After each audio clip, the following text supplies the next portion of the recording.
Што ќе биде во Србија после вчерашниот упад во РТС? За влезот во собранието на Македонија, судот пресуди 211 години затворски казни. Дали Србија ќе го следи овој пример?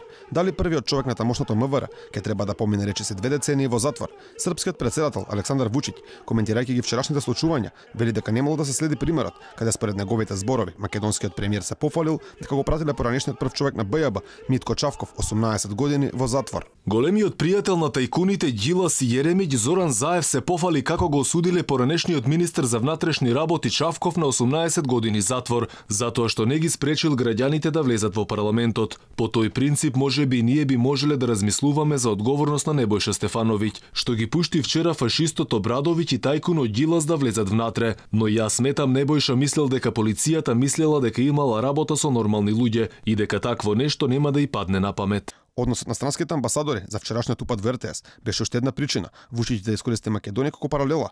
Тој поставува прашање како е можно во едниот случај за влезот во собранието од нив да дојде осуда, а за вчерашните случувања ништо. Интересно е како кај нас има двојни аршини. Прашање за оние кои не слушаа како е можно западните амбасадори да не го осудат, а го осудија во истата секунда оние кои не им се допаѓаат влегува во српскиот парламент. Според првиот човек на српското МВР, вчерашните сцени не смееле да се случат. Државата ќе мора на ова да одговори и секој кој бил во РТС насилно, противзаконски чинел насилство, се заканувал или на друг начин го кршел законот, за тоа ќе одговара прекршошно и кривично. Лидерот на српската опозицијска партија Двери, Бошко Обрадовиќ, пак најави дека доколку не го исполнат нивното барање, гостување во дневникот на РТС, упад во јавниот сервис на Србија, ќе има и денеска. Опозицијата мора утре вечер да гостува во дневникот 2 или повторно ќе има тука многу повеќе луѓе отколку вечерва. По вчерашниот влез во јавниот сервис, денеска српската опозиција протестираше пред претседателството на Србија, додека Вучиќ имаше обраќање кон нацијата за случувањата од синоќа.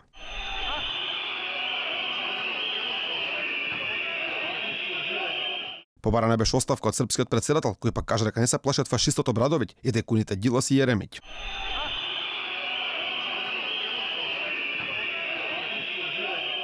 Српскиот председател за протестите, кој во последниот период ги има во Србија, вели дека се организирани, бидејќи отворени биле истраги за кривични дела против опозицијските лидери.